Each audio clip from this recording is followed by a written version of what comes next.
post. Time, 20:34 hours. Status of base, unknown. ETA fallout, we're working on it. Shelter comm checks out as command post brings in control centers. Orders, break cover and look at base. Dem survey team out. Deploy damage assessment teams.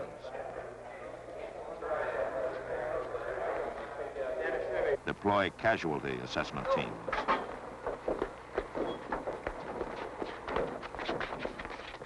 Casualty and damage assessment teams deployed to provide command post with an evaluation of total base condition. Instructions are to assess and report, especially report. You call us, because if you don't, we'll call you. Tape up tight.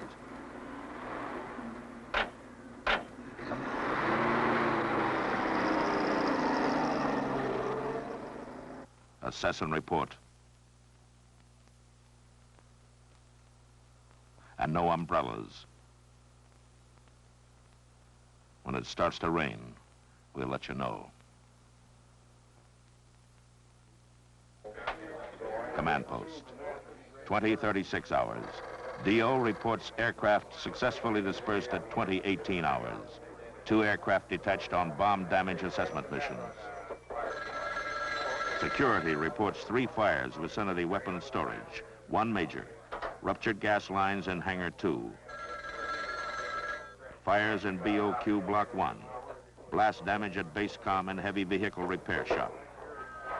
Medical Control Center reports casualties vicinity base headquarters. 1 first aid man detached. Team proceeding north with assessment. Civil Engineers Control reports heavy damage among forward equipment. Equipment at West Dispersal Point needed urgently. Transportation dispatches 1 vehicle with 4 drivers to West Dispersal with instructions to use the runway. There's one more thing we know. ETA fallout, 20:50 to 20:55 hours. Anyone leaving shelter is so advised. 20 minutes to go. Once it was weeks, 20 weeks, and just as urgent. Expedient shelter needed, to be found, made, or assembled out of base resources. Disaster Preparedness Planning Board survey secured a jet engine test cell with a protection factor of 50 and 3 unused ammo bunkers with an average protection factor of 500. They were good, but they were only a start. More shelter was needed and more dispersal. Not only dispersal, but better proximity to emergency war operations work area. 4 trips of 5 minutes in radiation is 20 minutes work lost. Not delayed, lost. In 20 minutes, you can arm an airplane.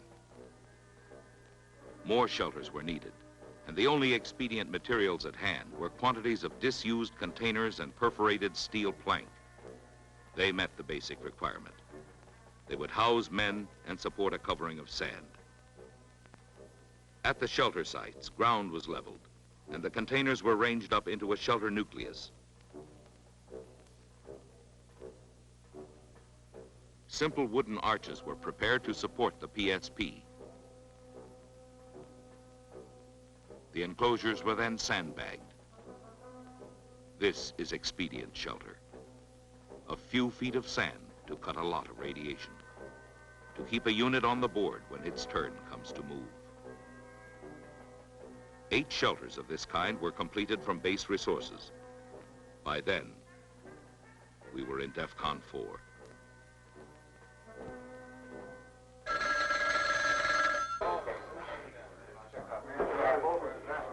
(20:45 hours).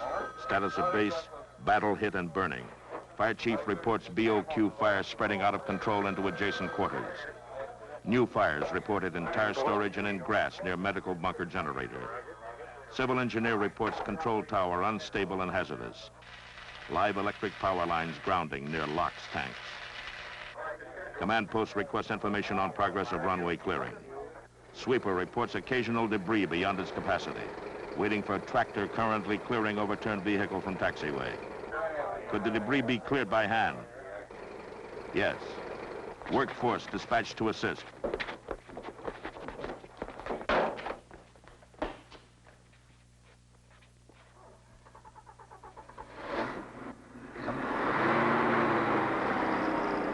Communications control specialists are dispatched to assess and recover blast damage at base comm.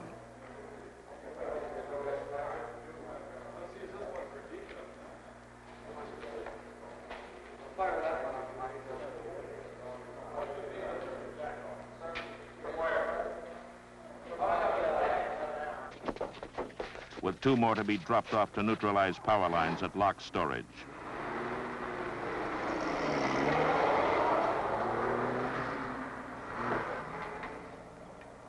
Civil engineer reports all survived equipment in from dispersal and manned, all priority demands being met. Equipment status picture complete. Fire picture still developing. All units concentrated in weapons storage area, except 2 units detached to medical bunker on orders from command post. Workforce removing tires from storage with orders to abandon the building. Workforce standing by with extinguishers at hangar 2 during emergency stoppage of gas leaks. Detachment at medical bunker reports grass fire extinguished with no damage to generator. Requests orders. 2 pieces of equipment. Tire storage or weapons.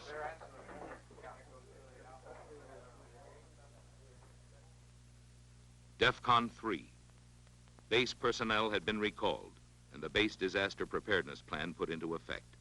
As the disaster response team was being formed, the base was being hardened for battle.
Twenty 47 hours. Medical personnel report to hospital shelter to treat casualties. Medical control advises command post 23 recoverable cases received. More information coming in from field sorting teams. In the field, non-medical personnel organizing dispatch of casualties to hospital report 20 more recoverable wounded on the way.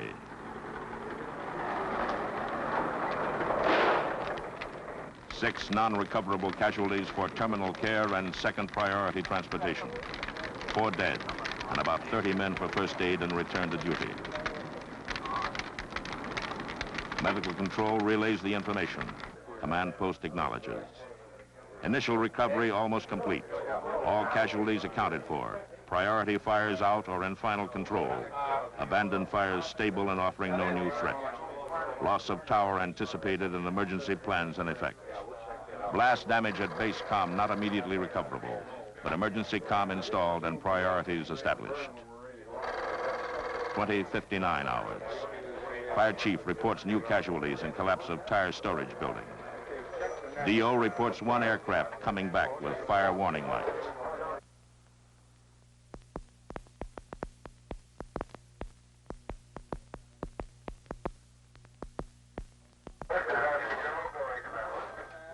Shelter monitor reports radiation. It's here. Upon detection of radiation, fallout procedures described in AFM 355-1 will immediately be observed. No personnel will leave shelter without orders of the controlling agency. So went the briefing, as shelter teams were formed and familiarized with checklists. At the same time, supplies and equipment were being installed and checked into shelters. Medical supplies, food, water,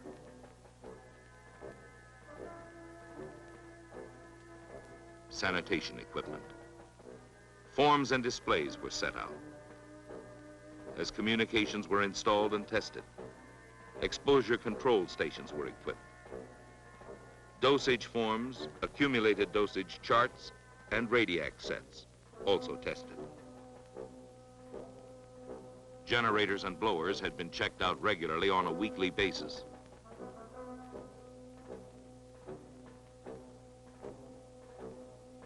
This was their final test. The fuel was topped off. We were through DEFCON 2.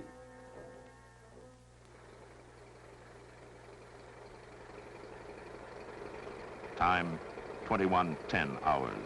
Radiation, 40 Roentgens per hour. Fire chief reports priority missions accomplished. Fire storage casualties dispatched to hospital. Fire crash crews on standby for returning aircraft on emergency landing. Medical Control Center confirms fire casualties received at hospital. Command post requests dosage report on personnel involved.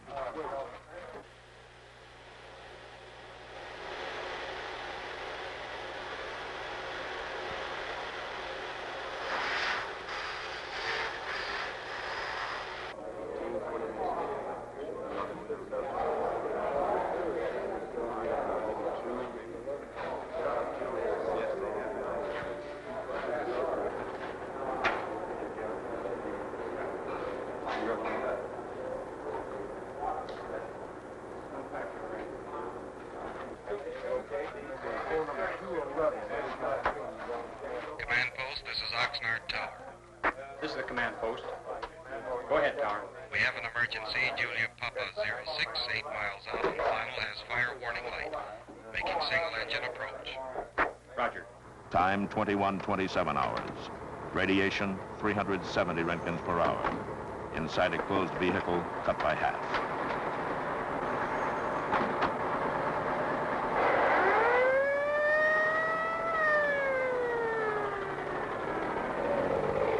Inside the hospital, less than 1 Roentgen per hour.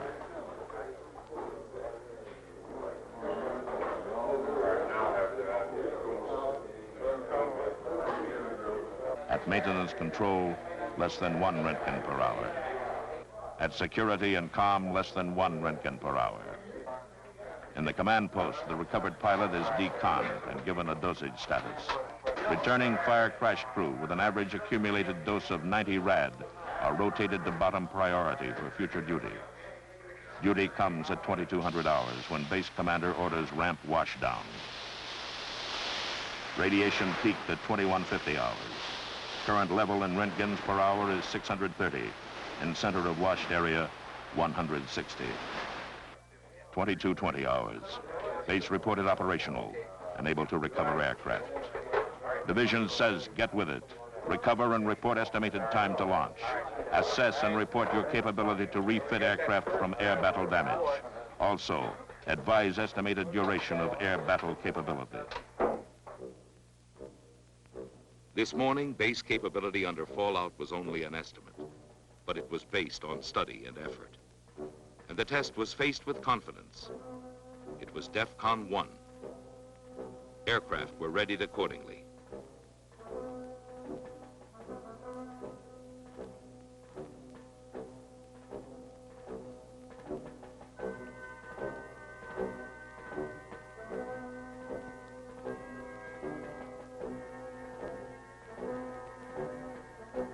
By afternoon, shelters were manned and functioning as a coordinated group.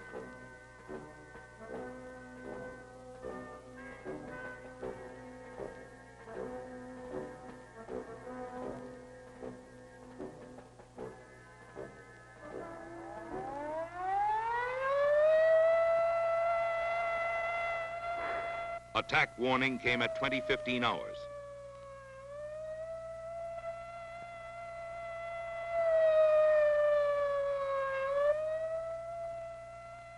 No more planning, no more preparation.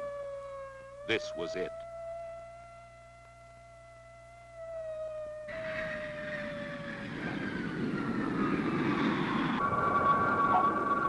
Time, 22:30 hours. The birds drop in through 400 Roentgens per hour.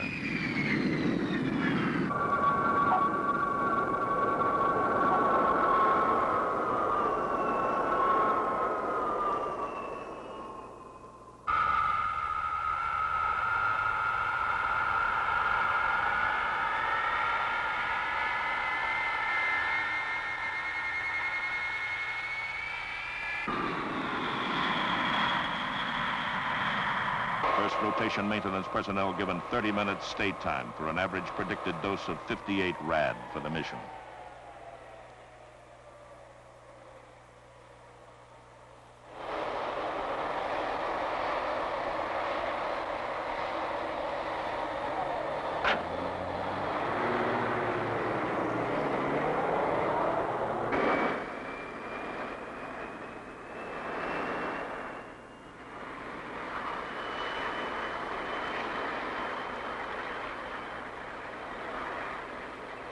Time, 23:05 hours. Maintenance control reports second rotation personnel dispatched. First rotation personnel coming in. Average predicted dose to complete turnaround, 62 rad.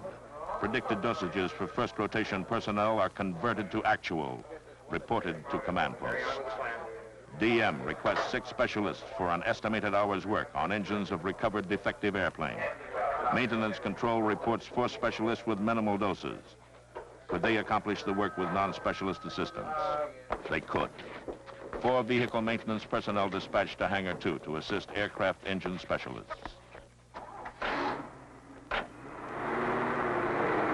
Maintenance control reports turnaround proceeding on schedule. Command post prepares to advise division.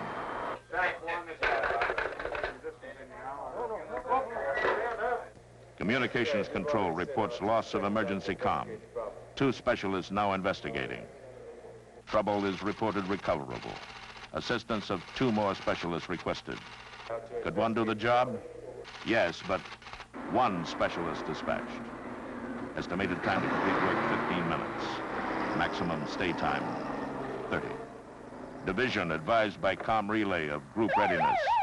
Reply, stand by to launch. Firefighters control reports shelter intensity high. 5 men showing signs of radiation sickness. 3 of them segregated with nausea. All dosage levels rising faster than anticipated. Request permission to go outside and wash down the roof. Permission denied. Firefighters ordered evacuated to maintenance bunker. Manpower pool personnel given 20 minutes stay time to assist.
Time, 23:40 hours. 4th hour of operation from shelter. Command post reports launch accomplished. No replacements for radiation casualties anticipated immediately. The base is ready for further orders.